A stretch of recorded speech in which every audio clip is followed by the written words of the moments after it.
Hello students, welcome to Aishwarya Academy. இந்த வீடியோல நம்ம ஒரு SSC CGL Tier 1 Maths செக்ஷன்ல ஒரு previous question paper பார்க்கலாம். இதுல நம்ம சில questions வந்து பார்க்க போறோம்.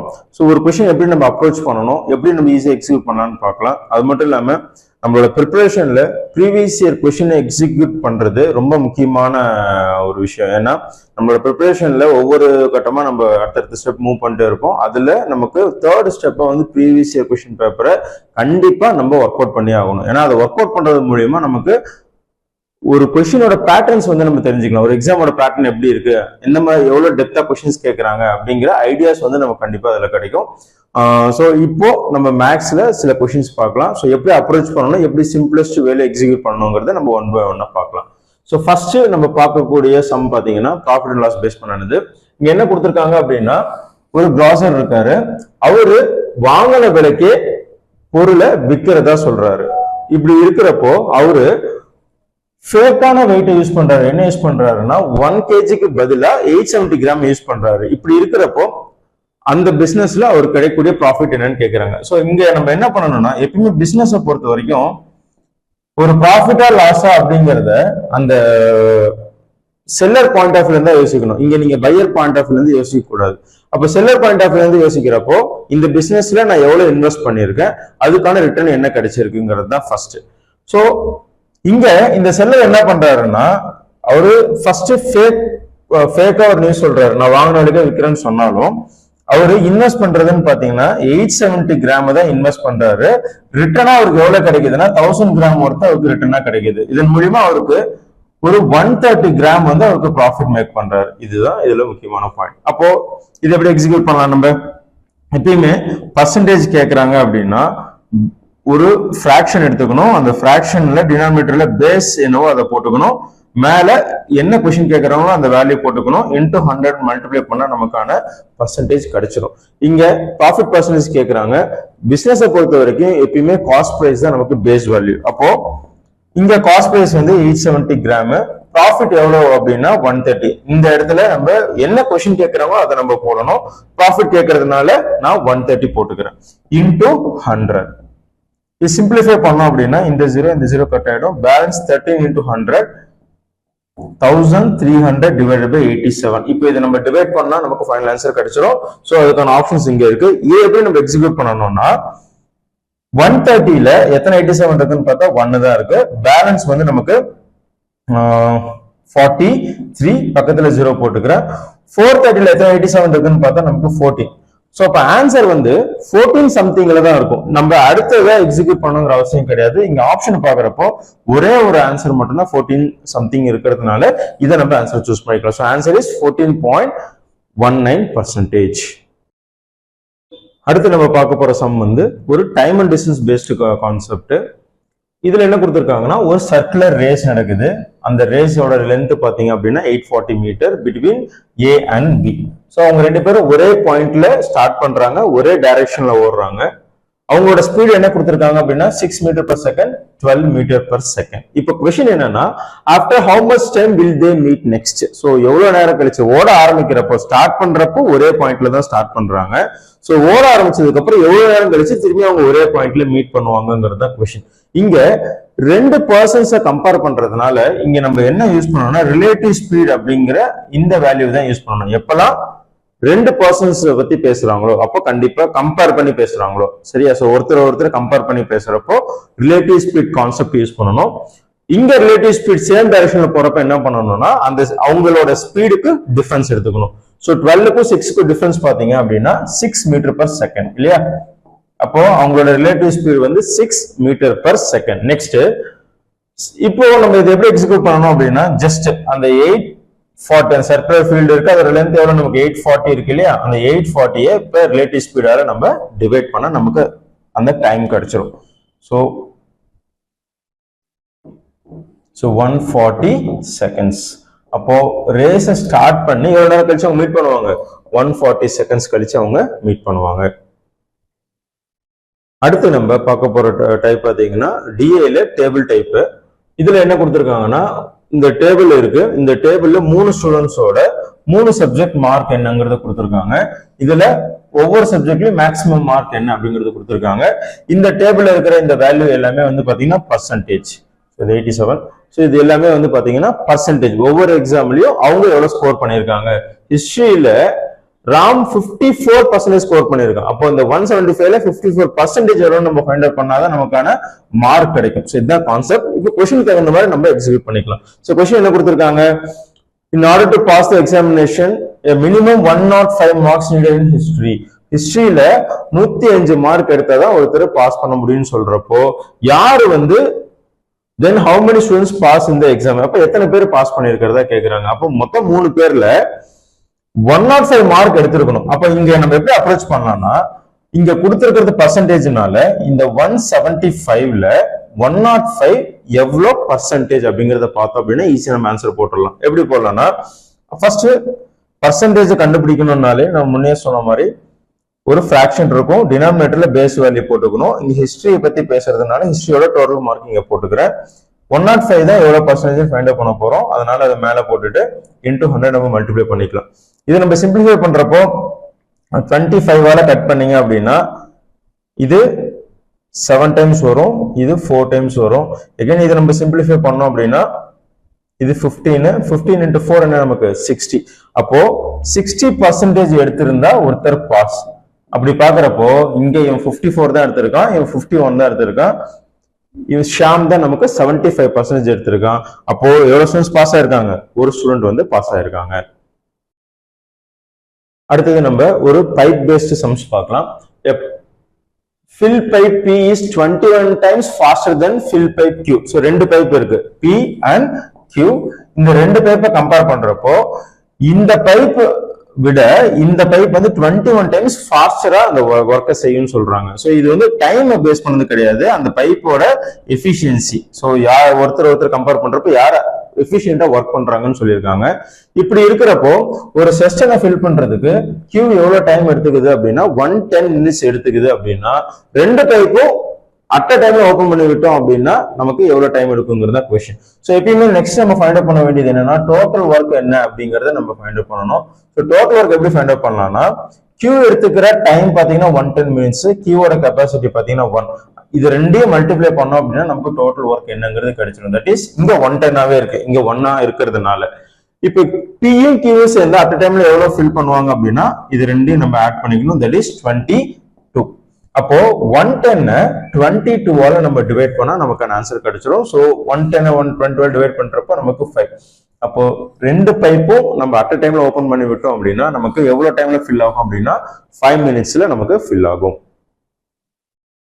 அடுத்தது நம்ம டிஐல டேபிள் டைப் சம் பார்க்கலாம். ஸோ இந்த சம் எப்படி அப்ரோச் பண்ணலாம் பாருங்க. இந்த டேபிள் என்ன கொடுத்துருக்காங்கன்னா ஸ்டூடெண்ட்ஸோட ஒவ்வொரு சப்ஜெக்ட்லயும் மார்க்ஸ் எவ்வளவு கொடுத்துருக்காங்க. ஒவ்வொரு சப்ஜெக்டோட மேக்ஸிமம் மார்க் வந்து பாத்தீங்கன்னா 100.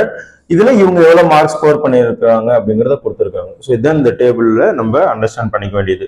அடுத்தது who obtained 79% marks in all subjects taken together. இந்த 5 பேர்ல யாரு 79% ஸ்கோர் பண்ணிருக்கிறதா கேக்குறாங்க இல்லையா. இத டேபிள் எக்ஸிக்யூட் பண்றதுக்கு முன்னாடி நம்ம 79% மார்க் எவ்வளவுங்கிறத ஐடென்டிஃபை பண்ணாதான் சம்ம கொஞ்சம் ஈஸியா எக்ஸிக்யூட் பண்ண முடியும். ஒரு சப்ஜெக்டுக்கு 500 மார்க்னா மொத்தம் 5 சப்ஜெக்ட் இருக்கிறதுனால டோட்டல் மார்க் எவ்வளவு நமக்கு 500. இதுல 79% எவ்வளவுன்னு பார்த்தோம் அப்படின்னா, ஸோ 79% இதோட 10% வந்து 50, 20% வந்து 100. ஸோ இதுல 100 மைனஸ் பண்ணா எனக்கு 400 கிடைக்கும். இது வந்து 80%க்கான வேல்யூ. ஆனா எனக்கு தேவை 79ங்கிறதுனால இன்னொரு 1% நம்ம மைனஸ் பண்ணிக்கிறேன். ஒரு நம்பரோட 1% ஃபைண்ட் அவுட் பண்றதுக்கு 2 டெசிமல் டாட் வச்சா கிடைச்சிரும். ஸோ 500ல இருந்து நான் 2 டெசிமல் தள்ளி டாட் வச்சா 5. ஸோ இதுல இருந்து நான் இன்னொரு ஃபர்தரா 5 மைனஸ் பண்ணேன் அப்படின்னா எனக்கு 395 கிடைக்கும். இப்போ என்ன இதுல நம்ம இப்போ இந்த 395 கேட்டிருக்கிற கொஸ்டின் வந்து பர்சன்டேஜ்ல கேட்டிருந்தாலும் இப்போ நம்ம இதுல என்ன கண்டுபிடிக்கணும்னா யாரு எக்ஸாக்டா 395 மார்க்ஸ் எடுத்திருக்காங்க அப்படிங்கறத ஃபைண்ட் அவுட் பண்ணா ஆன்சர் ஈஸியா கிடைச்சிடும். அப்போ என்ன பண்ணலாம் அப்படின்னா இந்த இடத்துல எல்லாத்தோட மார்க்கும் நம்ம என்ன பண்ணணும், ஆட் பண்ணணும். ஆட் பண்றப்போ சம் வேல்யூ வந்து நமக்கு 5ல முடிகிற மாதிரி இருக்கணும். ஒரு மார்க் கண்டிப்பா கிடைக்க போகுது. அதோட யூனிட் டிஜிட் வந்து 5ஆ இருக்கான்னு ஃபர்ஸ்ட் நம்ம என்ன பண்ணிக்கலாம், கிராஸ் செக் பண்ணிக்கலாம். எல்லாமே 5ஆ இருந்ததுன்னா செகண்ட் டிஜிட் போலாம். இல்ல வந்து ஒரே ஒரு வேல்யூ தான் 5ஆ இருக்கு அப்படின்னா நமக்கு ஈஸியா தான் ஆன்சரா இருக்கும், நம்ம கெஸ் பண்ணிடலாம். ஃபர்ஸ்ட் இங்க நான் வெறும் யூனிட் டிஜிட்டை மட்டும் நான் ஆட் பண்ணிக்கிறேன். 5 0 ஆட் பண்ணா 5 again plus 5 10 plus 5 15 plus 0. அப்போ இதோட ஆன்சர் எதுல முடியுது? 5ல முடியுது. ஓகேவா?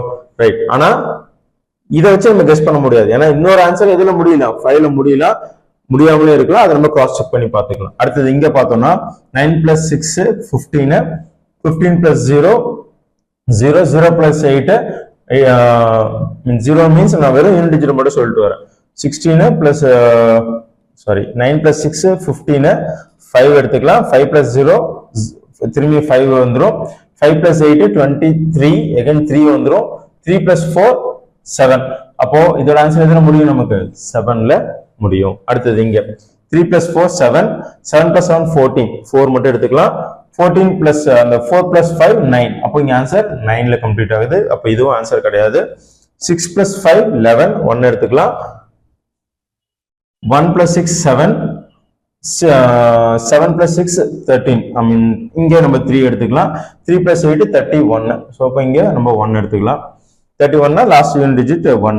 ஸோ 0 இங்க 8னா 8 plus 8 16 6 மட்டும் எடுத்துக்கலாம். 6 plus 2 என்ன? 8 8 plus 8 26. இங்க 6ல முடியுது. அப்போ இங்க ஒரே ஒரு ஆன்சர் தான் நமக்கு 5ல முடியறதுனால கண்டிப்பா அதான் ஆன்சரா இருக்க முடியும். அது யாருன்னு பாத்தீங்க அப்படின்னா தருண். ஸோ ஆன்சர் வந்து தருண். இது எல்லாமே வந்து நம்ம த்ரூ பிராக்டிஸ் மூலியமா நம்ம கான்பிடென்ட்ல இந்த மாதிரி எக்ஸிக்யூட் பண்ணலாம். எல்லா சம்மும் இதே போல வருமானா நம்ம சொல்ல முடியாது. டிபெண்ட்ஸ் அப்பான் த கொஸ்டின், நம்ம பிராக்டிஸ் பண்ண விதம், எவ்வளவு சம்ஸ் பிராக்டிஸ் பண்றோமோ அந்த அளவுக்கு நமக்கு நாலேஜ் கெயின் ஆகும். ஸோ அப்போ பேஸ் பண்ணி நம்ம 100% இல்ல 200% ஷூரா இந்த ஆன்சர் நம்ம சூஸ் பண்ண முடியும். ஓகே, அடுத்தது நம்ம ஒரு மென்சுரேஷன் பேசிஸ் பார்க்கலாம். இங்க என்ன கொடுத்துருக்காங்கன்னா 2 கோன் இருக்கு. அந்த கோனோட ரேடியஸ் எந்த ரேஷியோல இருக்குன்னா 2:5 ரேஷியோல இருக்கு. அந்த கோனோட வால்யூம் எந்த ரேஷியோல இருக்குன்னா 3:5 ரேஷியோல இருக்கு. அப்போ அந்த கோனோட ஹைட்டுக்கான ரேஷியோ என்னன்னு கேக்குறாங்க. அப்போ ஃபர்ஸ்ட் நம்ம வால்யூம் என்னங்கிறத பார்க்கலாம். ஸோ ஒரு கோனோட வால்யூமோட ஃபார்முலா வந்து பாத்தீங்கன்னா 1/3 πr²h. இங்க ரேஷியோல கொடுத்துருக்கிறதுனால ரேஷியோவை எப்பயுமே நம்ம இப்படியும் எழுதலாம் அல்லது a/b ஃபார்மேட்லயும் எழுதலாம். இப்போ நான் இந்த ஃபார்மேட் யூஸ் பண்ணிக்கிறேன். கோன் 1ஓடதுன்னு எடுத்துக்கிட்டோம் அப்படின்னா 1/3 πr1²h1 எடுத்துக்கிறேன். இதே கோன் 2ஓடது பாத்தீங்கன்னா 1/3 πr2²h2 எடுத்துக்கிறேன். இப்போ இந்த கோனுக்கான ரேஷியோ என்ன சொல்றாங்க? 3:5 நான் அப்படியே போட்டுக்கிறேன். ஓகேவா? அடுத்தது இந்த ரேஷியோ என்ன கொடுத்திருக்காங்கன்னா 2:5 கொடுத்திருக்கிறதுனால இங்க இந்த R1க்கு பதிலா 2வும் இந்த R2க்கு பதிலா 5வும் நான் சப்ஸ்டிட்யூட் பண்றேன். அதுக்கு முன்னாடி இங்க இருக்கிற 1/3 into πயும் இங்க இருக்கிற 1/3 into πயும் நம்ம கட் பண்ணிக்கலாம். கட் பண்ணிட்டோம் அப்படின்னா பேலன்ஸ் நமக்கு இது மட்டும் கிடைச்சிரும். R² அப்படின்னு வரப்போ 2² வேல்யூ என்ன? 4. So 4h1 divided by 5² value 25h2 is equal to 3/5. So இதுதான் நம்ம கொடுத்திருக்கிற வேல்யூ. இப்போ இதை நம்ம சிம்பிளிஃபை பண்ண ஆன்சர் கிடைச்சிரும். இந்த 5ஐயும் இந்த 25 கட் பண்ணா நமக்கு 5 கிடைக்குது. ஸோ 5 கிராஸ்ல மல்டிப்ளை பண்றப்போ 3 into 5 இது மாறிடும். இந்த 5 நமக்கு டினாமினேட்டர் பொசிஷன்ல வந்துடும். ஸோ அப்போ நமக்கு கிடைக்கிறது பாத்தீங்கன்னா இங்க 15 divided by 4. ஸோ அப்போ ஆன்சர் 15:4 தான் நம்மளோட answer. h1 is to h2 is equal to 15:4.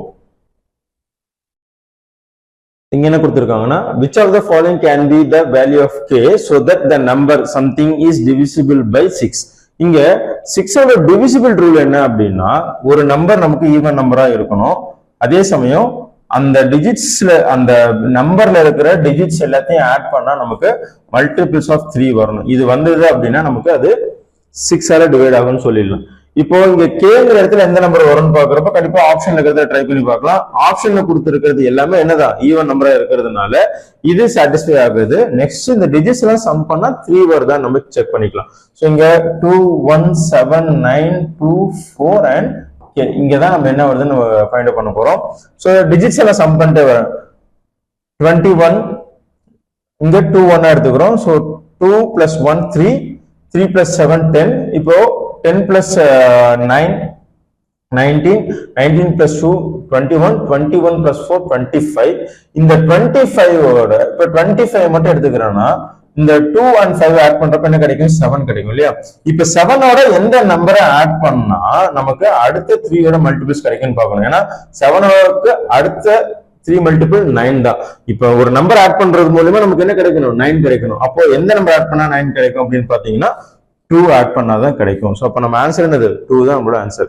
இது வந்து டிவிசிபிலிட்டி ரூலை பேஸ் பண்ணி நம்ம போட்டிருக்கோம். அல்லது நீங்க டிவைட் பண்ணி பாத்தீங்கன்னா உங்களுக்கு ரிமைண்டர் கிடைக்கும். பட் இந்த ரிமைண்டரை சூஸ் பண்றது உங்களுக்கு ரொம்ப கொஞ்சம் டிஃபிகல்ட்டா இருக்கும். ஏன்னா அந்த இடத்துல 40ன்னு வச்சுக்கிட்டு நீங்க எக்ஸிக்யூட் பண்ணீங்க அப்படின்னா எய்தர் ரிமைண்டர் 0வா வந்துருச்சு அப்படின்னா இது நீங்க போட்டுடலாம். அல்லது ரிமைண்டரை பேஸ் பண்ணி நீங்க என்ன பண்ணிக்கலாம் ஆப்ஷன் சூஸ் பண்ணிக்கலாம். இதுல எந்த மெத்தட் வேணாலும் போகலாம் நம்ம. ஸோ இதுவும் சிம்பிளஸ்ட் வே தான், அதுவும் நமக்கு சிம்பிளஸ்ட் வே தான். பட் அது வந்து ஃபாஸ்டா நீங்க டிவைட் பண்ணணும். நெக்ஸ்ட் இந்த சம் பார்க்கலாம். An article is marked 550. If it is sold at discount of 40%, then the selling price becomes 10% more than the cost price. What is the cost price? ஒரு business எடுத்துக்கிட்டோம் அப்படின்னா அங்க காஸ்ட் பிரைஸ் இருக்கும், selling price இருக்கும், அடுத்தது market பிரைஸ்னு ஒண்ணு இருக்கும். இதுக்கு இடையில இருக்கிறது தான் டிஸ்கவுண்ட், இதுக்கு இடையில இருக்கிறது ப்ராஃபிட்டோ அல்லது லாஸோ. இப்ப சம் எப்படி ஸ்டார்ட் பண்றாங்கன்னா ஒரு ப்ராடக்ட் மேல 550 அவங்க மார்க் பண்ணியிருக்காங்க. இதுல இருந்து அவங்க 40% அவங்க டிஸ்கவுண்ட் கொடுக்குறாங்க. அப்ப செல்லிங் பிரைஸ் என்னவா இருக்கும், இதுல இருந்து 40% டிஸ்கவுண்ட் கொடுத்து இங்க ஒரு வேல்யூ வரும், அந்த செல்லிங் பிரைஸ் வரும். இப்போ இந்த காஸ்ட் பிரைஸையும் இந்த செல்லிங் பிரைஸையும் கம்பேர் பண்றப்ப எத்தனை பர்சன்ட் உங்க ப்ராஃபிட் கிடைச்சதா சொல்றாங்க, 10% ப்ராஃபிட் கிடைச்சிருக்கு அப்படின்னா வாட் இஸ் காஸ்ட் பிரைஸ்ன்னு கேக்குறாங்க. இதை ஃபார்முலா வச்சும் போடலாம். இது சிம்பிளா நம்ம போனோம் அப்படின்னா நம்ம கான்செப்ட் வைஸ் இதை நம்ம ஃபர்ஸ்ட் அந்த ரீரைட் பண்ணிட்டோம் அப்படின்னா ஈஸியா இருக்கும். இங்க செல்லிங் பிரைஸ் ஃபைண்ட் அவுட் பண்ணுங்கிற அவசியம் எல்லாம் கிடையாது. இப்ப பாருங்க, ஃபர்ஸ்ட் நான் மார்க் பிரைஸ்ல இருந்து ஆரம்பிக்கிறேன். மார்க் பிரைஸ் என்னவோ அதுல 40% டிஸ்கவுண்ட் கொடுத்துடுறாங்க. அப்போ இந்த வேல்யூவை நான் 100ஆல டிவைட் பண்ணிட்டு இன்டூ 60ஆல மல்டிப்ளை பண்ணா எனக்கு செல்லிங் பிரைஸ் கிடைச்சிடும். டிஸ்கவுண்ட் 40%னா அப்ப செல்லிங் பிரைஸ் என்ன இருக்குன்னு அர்த்தம் 60%. அப்ப இந்த வேல்யூ எனக்கு என்ன கொடுக்கணும் எக்ஸிக்யூட் பண்ணோம் அப்படின்னாக்க செல்லிங் பிரைஸ் கொடுக்கும். ஆனா எனக்கு இப்ப செல்லிங் பிரைஸ் என்னங்கிறது தேவையில்லை, ரைட்டா. அடுத்தது அவங்க கேட்கறது காஸ்ட் பிரைஸ் தான். காஸ்ட் பிரைஸையும் செல்லிங் பிரைஸையும் கம்பேர் பண்றப்போ எனக்கு 10% ப்ராஃபிட் இது கொடுத்துருக்கு. அப்போ இது 100% இருக்குன்னா இது 110% இருக்கும். இதுதான் இங்க நமக்கு வர வேல்யூ இல்லையா. அப்போ இத நான் 110ஆல டிவைட் பண்றேன். ஏன்னா இதுதான் அந்த மேக்ஸையும் நம்ம லாஜிக்கையும் மிங்கிள் பண்ணி ஒரே ரோல எழுதணும் அப்படின்னா சில சம்ஸ் ஈஸியா எக்ஸிக்யூட் பண்ண முடியும். இப்போ இந்த வேல்யூ வந்து எனக்கு செல்லிங் பிரைஸ். அப்ப இந்த ஹோல் வேல்யூவை நான் ஹோல் டிவைட் பை 110 போறதுக்கு பதிலா இங்கே நான் என்ன பண்ணிக்கலாம் டிவைட் பை 110 போட்டுட்டு இன்டூ 100ஆல மல்டிப்ளை பண்ணி இதை எக்ஸிக்யூட் பண்ணா எனக்கு டைரக்டா காஸ்ட் பிரைஸ் என்ன அப்படிங்கிறது கிடைச்சிரும். அப்ப சிம்பிளிஃபை பண்ணலாமா? சிம்பிளிஃபை பண்றப்போ இந்த 100ம் இந்த 100ம் நம்ம கட் பண்ணிடலாம், இந்த 0வும் இந்த 0 நம்ம கட் பண்ணிடலாம். நெக்ஸ்ட் இந்த 11ம் இந்த 55ம் கட் பண்ணா 5 into 60 300. அப்போ நம்மளோட ஆன்சர் பாத்தீங்கன்னா 300. காஸ்ட் பிரைஸ் வந்து 300. அடுத்தது இது வந்து ஒரு மென்சுரேஷன்ல ரொம்ப ரொம்ப சிம்பிளான சம். இதை வந்து படிச்சு பார்த்து நம்ம ஆன்சர் பண்ணிட்டு போயிடலாம். ரொம்ப பெருசால நம்ம யோசிக்க தேவையில்லை. If sum of two sides of an equilateral triangle is 16, then find the third side. See, equilateral ட்ரையாங்கிள்னாலே நமக்கு என்ன இருக்கும், ஆல் சைட்ஸ் வந்து நமக்கு ஈக்குவல். ஒரு சைடே சொல்லிட்டாலே மீதி இருக்கிற சைடை சொல்லிடலாம். இங்க ரெண்டு சைடை சம் பண்ணி சொல்லி இருக்கிறதுனால ஏதோ ரெண்டு சைடை சம் பண்ணி சொல்லி இருக்கிறதுனால இங்க நம்ம அதை 2ஆல் டிவைட் பண்ணிக்க போறோம். அப்போ ரெண்டு சைடு வந்து 8ன்னு எடுத்துக்கிட்டா தேர்ட் சைடு என்னவா தான் இருக்க போகுது, 8ஆ தான் இருக்க போகுது. So answer 8. இதை வந்து ஜஸ்ட் ரீட் அவுட் பண்ணி நம்மளால ஆன்சர் பண்ண முடியும். இது வந்து ஒரு ரொம்ப ஈஸியான சம், ஈஸியஸ்ட் சம்னு சொல்லலாம் இதை. இது வந்து ஒரு ஆவரேஜ் பேஸ்ட் சம். என்ன கொடுத்துருக்காங்கன்னா the average marks out of 100 of boys and girls in examination is 75 and 80 respectively. The average marks of all students in that examinations are 78. Find the ratio of the number of boys to the number of girls. So என்ன சொல்ல வராங்கன்னா boys கேர்ள்ஸோட individual average கொடுத்துட்டு total ஆவரேஜும் கொடுத்துருக்காங்க. அப்போ இங்க நம்ம என்ன புரிஞ்சுக்கணும்னா பாய்ஸையும் கேர்ள்ஸையும் ஆட் பண்ணா நமக்கு என்ன கிடைக்கும், டோட்டல் கிடைக்கும். இப்ப பாய்ஸோட கவுண்ட பின்னு வச்சுக்கலாம், கேர்ள்ஸோட கவுண்ட் ஜின்னு வச்சுக்கலாம். அப்ப எப்படி எக்ஸிக்யூட் பண்ணலாம்னா பாய்ஸோட கவுண்ட் இன்டு அவங்களோட ஆவரேஜை மல்டிப்ளை பண்ணா பாய்ஸோட டோட்டல் மார்க் கிடைச்சிரும். பிளஸ் கேர்ள்ஸோட கவுண்ட் இன்டு அவங்களோட மார்க்கை நீங்க ஆவரேஜ் மார்க்கை மல்டிப்ளை பண்ணீங்கன்னா கேர்ள்ஸோட டோட்டல் மார்க் கிடைச்சிரும். இப்ப இது ரெண்டும் ஆட் பண்ணாதான் உங்களுக்கு total marks of the class இல்லையா. இப்ப இந்த கிளாஸ்ல மொத்தம் எத்தனை பேர் இருக்கிறதா சொல்றாங்க அது தெரியல. ஆனா வேல்யூவா பாக்குறப்ப பாய்ஸும் கேர்ள்ஸையும் ஆட் பண்ணி இப்ப இவங்களோட டோட்டல் ஆவரேஜ் என்னது 78. இதெல்லாம் நம்ம அப்ளை பண்ணா இந்த வேல்யூவும் இந்த வேல்யூ ஈக்குவலா இருக்கும். இந்த கான்செப்ட் வச்சு எக்ஸிக்யூட் பண்ண போறோம். இப்போ இது சிம்பிளிஃபை பண்ணா நமக்கு ஆன்சர் கிடைச்சிடும். சோ இங்க 75b plus 80g is equal to 78b minus 78g. So இப்போ இங்க பாய்ஸ் ரைட் ஹேண்ட் சைடு கொண்டு வந்துடுறேன், கேர்ள வந்து நான் லெஃப்ட் ஹேண்ட் சைடு கொண்டு வந்துடுறேன். ஸோ கொண்டு வரப்போ 78 minus 75 3b, இங்க 78 லெஃப்ட் ஹேண்ட் சைடு வரப்போ 2g. இப்போ அவங்க என்ன क्वेश्चन கேக்குறாங்கன்னா பாய்ஸுக்கும் கேர்ள்ஸுக்குமான ரேஷியோ கேக்குறப்போ பாய்ஸ் கேர்ள்ஸ் ரேஷியோ b/g ஃபார்மேட்டுக்கு இதை நம்ம கொண்டு வரணும். இப்போ b/g ஃபார்மேட் கொண்டு வரோம் அப்படின்னா g ரைட் ஹேண்ட் சைடு கொண்டு வந்துடுறோம், 3 லெஃப்ட் ஹேண்ட் சைடு நம்ம கொண்டு வந்துடலாம். சோ கொண்டு வரப்ப என்ன நடக்கும் 2/3 தான் நம்மளோட ஆன்சர். அதாவது boys is to girls ratio வந்து 2:3. So answer second option. இது வந்து ஒரு time and work based sum. என்ன சொல்லியிருக்காங்கன்னா ஒரு ராஜேஷ் வந்து பிரிண்டிங் பிரஸ் வச்சிருக்கான், அவனுக்கு ஒரு ஆர்டர் கிடைச்சிருக்கு. அதுல 17 out of 27 ஆர்டர்ஸ் வந்து அவன் 34 டேஸ்ல கம்ப்ளீட் பண்ணிடுறான் அப்படின்னா how much days did he complete the entire order னு கேக்குறாங்க. ரைட், அப்ப இதை எப்படி எக்ஸிக்யூட் பண்ணலாம்னா மொத்தம் 27 ஆர்டர்ல 17 ஆர்டர்ஸ் அவன் 34 டேஸ்ல கம்ப்ளீட் பண்ணிடுறான். இதை வச்சு நம்ம என்ன சொல்லலாம்னா ஒரு ஆர்டருக்கு எவ்வளவு டைம் எடுத்துப்பாங்கிறத சொல்லிடலாம். அப்போ 34 divided by 17 எடுத்துக்கிட்டோம் அப்படின்னா which is equal to 2. அப்போ ஒரு ஆர்டருக்கு அவன் எடுத்துக்கிற டைம் என்ன 2 days. அப்போ இங்க மொத்தம் எவ்வளவு ஆர்டர்ஸ் இருக்கு 27 இருக்கு. So 27 into 2 54 days. இப்போ நம்ம SSC ப்ரீவியஸ் இயர் क्वेश्चन பேப்பர்ல சில சம்ஸ் பார்த்திருக்கோம். கண்டிப்பா இது உங்களுக்கு ரொம்ப ஹெல்ப்ஃபுல்லா இருந்திருக்கும் நம்புறேன். சோ இன்னொரு வீடியோல உங்களை வந்து சந்திக்கிறேன். நன்றி.